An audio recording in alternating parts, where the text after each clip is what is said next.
Hello viewers, আপনাদের স্বাগত তথ্য টাকার চ্যানেলে। রাজ্য সরকারের ঘোষণা করা আবারও একটি নতুন প্রকল্পের খবর নিয়ে হাজির আমরা। বিস্তারিত জানতে ভিডিওটি অবশ্যই দেখুন। আর আপনি যদি আমাদের চ্যানেলে নতুন হন তবে অবশ্যই সাবস্ক্রাইব করুন। বিশ্বজুড়ে করোনা মহামারীর জন্য ভারতসহ বিশ্বের অর্থনীতি বিপর্যস্ত। এই অবস্থায় ভারতসহ বিভিন্ন দেশের লক্ষ লক্ষ কর্মচারীর কাজ হারানোর আশঙ্কা থেকেই যাচ্ছে। এর থেকে বাদ যাবে না ভারতের আইটি কোম্পানিগুলিও। আশঙ্কা করাই যায় ব্যাঙ্গালোর, মুম্বাই সহ চেন্নাইয়ের বিভিন্ন আইটি কোম্পানিগুলোই বিপুল পরিমাণ আর্থিক ক্ষতির মুখে পড়বে। এর ফলে কর্মহীন হবে বিভিন্ন রাজ্যের হাজারো কর্মচারী। এই কর্মহীনতার আশঙ্কা থেকেই কেন্দ্র সহ রাজ্য সরকার বিভিন্ন প্রকল্পের উদ্বোধন করছে। কয়েকদিন আগেই কেন্দ্র সরকার 20 লক্ষ কোটি টাকা লোনের ব্যবস্থা করেছে এইসব কোম্পানিগুলির জন্য। পিছিয়ে নেই পশ্চিমবঙ্গের রাজ্য সরকারও। বিশ্বজুড়ে করোনা ভাইরাস সংক্রমণ ছড়িয়ে পড়ার পর থেকেই কোটি কোটি মানুষ চাকরি হারানোর আশঙ্কায় রয়েছেন।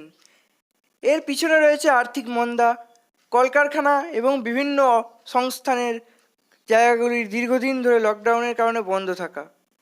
এছাড়া রয়েছে ভিন রাজ্য থেকে কাজ ছেড়ে বিভিন্ন বিভাগের কর্মীদের রাজ্যে ফিরে আসা। তবে কর্মসংস্থান নিয়ে আশঙ্কার মাঝেই তথ্য প্রযুক্তি কর্মচারীদের জন্য রাজ্য সরকার একটি বড় ঘোষণা করল মঙ্গলবার। তথ্য প্রযুক্তি কর্মীদের সহায়তার জন্য রাজ্য সরকারের তরফ থেকে চালু করা হলো একটি নতুন ওয়েব পোর্টাল। রাজ্য সরকারের তরফ থেকে চালু করা হয়ে এই ওয়েব পোর্টালের নাম দেওয়া হয়েছে কর্মভূমি। আর এই সুসংবাদ ঘোষণা করেছেন মুখ্যমন্ত্রী মমতা বন্দ্যোপাধ্যায় তার টুইটার হ্যান্ডেলে।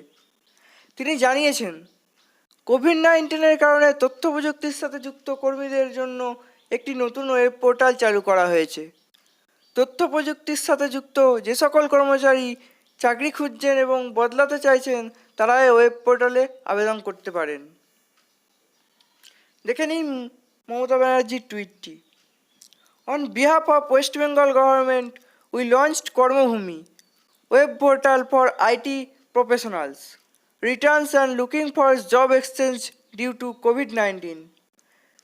Connect now to IT companies of West Bengal through karmabhumi.nrtr.org. Best wishes to everyone. রাজ্য সরকারের কর্মভূমির এই নতুন ওয়েব পোর্টালে তথ্য প্রযুক্তি কর্মচারীদের জন্য আবেদনের জন্য karmabhumi.nltr.org ওয়েব পোর্টালে যেতে হবে। তারপর সেখানে ধাপে ধাপে দেওয়া ফর্মগুলি পূর্ণ করতে হবে আবেদনকারীকে।